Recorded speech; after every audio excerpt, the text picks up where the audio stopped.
It's yours.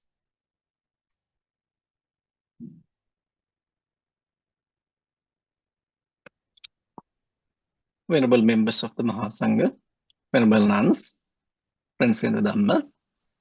Today, I am going to talk about the different perspective on suffering in various religions. Each tradition offers distinct interpretations, shaping how believers understand and respond to it. Christian theology often understands suffering as a result of the fall, the moment when humanity, through Adam and Eve, strayed from God's original design. This event introduced pain, toil, and mortality into the world. Christians believe that suffering is not merely an obstacle, but a part of the human condition that can lead to spiritual growth, deeper faith, and reliance on God's grace. Many Christian traditions emphasize that suffering is not meaningless. Rather, it can serve as an opportunity for purification, character building, and drawing closer to God. Some view it through the lens of redemptive suffering, inspired by Jesus' sacrifice on the cross. Through faith, prayer, and perseverance, believers seek comfort and strength, trusting that God can bring purpose that even hardship. In Islam, suffering is often understood as a test from God and a means of spiritual purification. Trials and hardships are believed to distinguish the sincere from the insincere, strengthening faith and character. The Quran states, "Do people think that they will be left alone because they say, 'We believe and will not be tested'?" Muslims believe that enduring suffering with patience and trust in God leads to spiritual elevation. Hardships can experience science, refine one's soul, and bring believers closer to God. The Prophet Muhammad, peace be upon him, taught that even the smallest pain, such as a thorn's prick, can serve as a means of purification. In Hinduism, suffering is understood through the lens of karma, the law of cause and effect.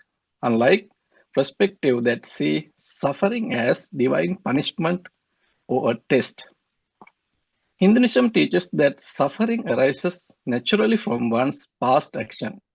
Every thought, word, and deed generate karma, shaping future experiences. Hindu philosophy holds that karma operates across lifetimes, influencing one's current circumstance based on past action. There are three types of karma. First one, the accumulated karma from all past lives. Second one, the portion of karma that manifests in the present life. Third one, the karma being created now, shaping future experiences. Suffering, therefore, is not arbitrary but a result of past choices. However, Hinduism also offers paths to transcend suffering through Dhamma, righteous living, Bhakti, devotion, Jnana, wisdom, and Yoga. Individuals can purify their karma and move towards liberation or moksha, freeing themselves from the cycle of birth and rebirth. Finally, how does Buddhist philosophy teach us to overcome suffering? Buddhism teaches that suffering or dukkha arises from attachment and desire, our craving for things to be permanent, for life to bend to our wishes. Unlike perspective that view suffering as punishment or divine trial. Buddhism sees it as an inherent part of existence, but one that can be transcended. To overcome suffering, Buddhism presents the Four Noble Truths. Suffering exists, life is filled with discomfort, loss, and impermanence.